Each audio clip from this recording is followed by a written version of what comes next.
Good morning! Welcome to Harbor Highlights and to the start of a new marking period. On today's show, we have a video for Veterans Day. We also have some of our school student council representatives sharing what they are looking forward to this year. Some students are also interviewing Mr. White about the purpose of a social contract. This and more, so stay tuned.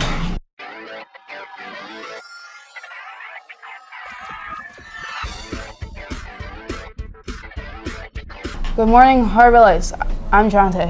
And I'm Ernestina. This Friday is Veterans Day. Before we say the pledge, here are some students to ask people what Veterans Day means to them.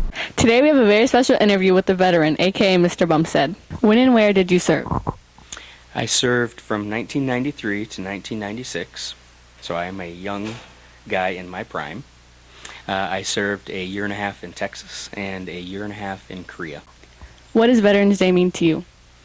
Veterans Day is an opportunity for us to thank the people that have served our country. How would you like others to observe Veterans Day? I think just a simple thank you. Just let them know that you appreciate their service. Thank you so much, Mr. Bumstead, for your service and for letting us interview you. We appreciate you. Today we're going to interview some students and teachers about what Veterans Day means to them. What does Veterans Day mean to you? Veterans Day is actually very special to me because my grandfather served in the Army, and so I think about all these people that are continuing to serve and protect our country.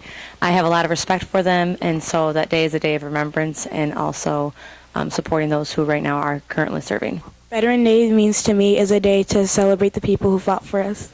Veterans Day means a time where we celebrate the people that were in the war. It's a day to remember the people that fought for our country and freedom. So Veterans Day, which is a little bit different than Memorial Day, is to honor the people who were veterans of any kind of foreign affair, probably since World War II, so that would include the Korean War, the Vietnam War, any of the Gulf Wars or anything that has happened in the Middle East. So we try to honor those who are still alive who served in the military. Thank you for allowing us to interview students and teachers, and never forget the veterans. I pledge allegiance to the flag of the United States of America and to the republic for which it stands, one nation, under God, indivisible, with liberty and justice for all. Thank you. Please take time to remember our veterans and thank them for the service to our country. This Tuesday is an important day for our country. It is Election Day. We have our own election a few weeks ago, and here are the Election Students Council members sharing what they hope to do for our school. Here are your representatives for Student Council this year. Taya, why did you want to run for Student Council? One of the reasons that I wanted to run for Student Council was to further practice my leadership abilities. I want to run for Student Council because I've done it in my previous years in elementary school, and I thought it'd be fun to do again. Well, I want to run for Student Council because I thought that there were like a bunch of little ideas and everything that could help make the school a better place. Because I believe that I can make Harbor Lights a better place. I feel that we have some things that we need to work on. I ran for Student Council so I can make the school better and so I can help out a lot of people. I ran for Student Council because I wanted to make our school a better place, and I believe that I can bring some kind of change to our school. Because I want to help lead the school and make it a better place. I ran for Student Council because I want to be more involved in the community and get to know new people. I ran for Student Council because I wanted to change my life. I wanted something to change. I want to change for something. Because I want to make a difference at school. I wanted to represent the student body. I wanted to run so I could help out the Harbor Lights community and make this place a better place. I ran for Student Council because I want to see what change I can make in the school, and I'd like to meet others this year. What impact do you want to have on Harbor Lights? I want to see that a lot of stereotypes are eliminated, and I just want to make school fun.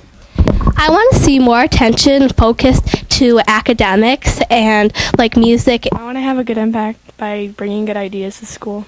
I think I will be able to bring some new ideas and change to the school. I want more acceptance and people to accept other people for who they are. One of the impacts that I want to have on Harbor Lights is to break the stereotype. I want the school to be a more fun and school with no bullies. Thank you for letting us interview you, student council representatives. Good luck with this year. Student council members and leaders of the 21st century had the opportunity to go to a leadership conference to learn skills of leadership. A great leader has influence. Great leaders need to empower and influence those under his or her leadership to follow through on the goals set in place. A leader can't do everything on his or her own. It is we the people that come follow a great leader in reaching the goals. Just because we have leaders, that does not mean that we are tempted for doing anything. I am sure you have heard the phrase that with our rights, we have a responsibility. What are you doing today to show you are a responsible Harbor Lights student? Now over to this week's general announcements. Hi, I'm Emily.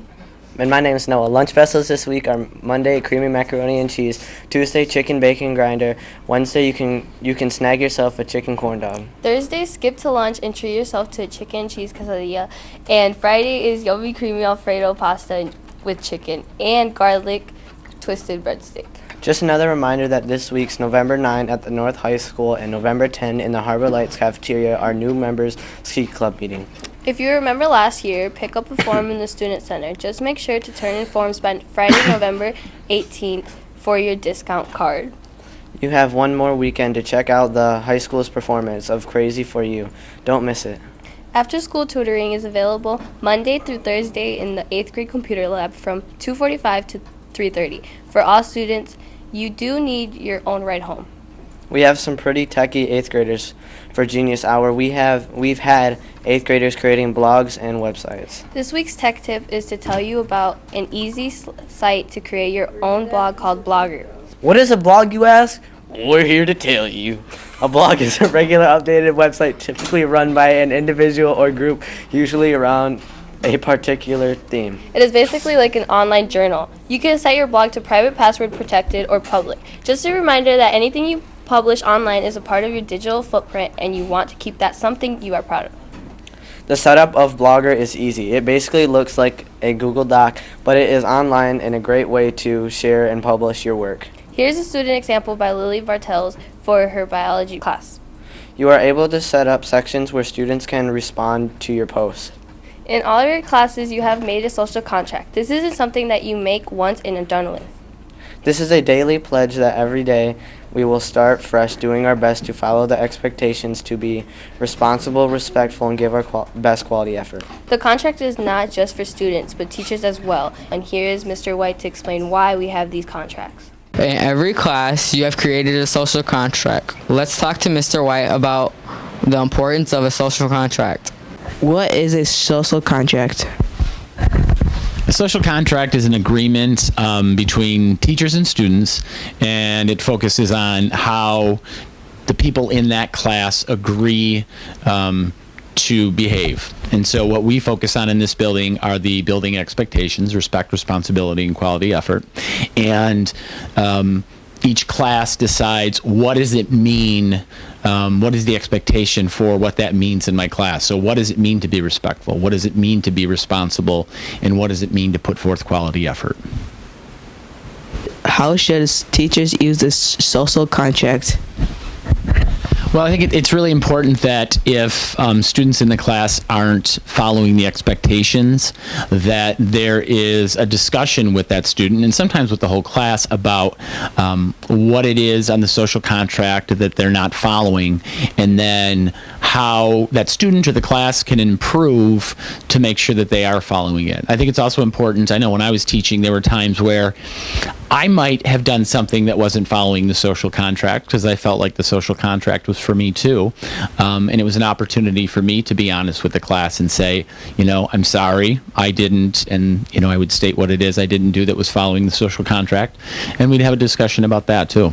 Students, if you feel something in your class does not fit with the agreed social contract, that means it's time to revisit what the class agreed on.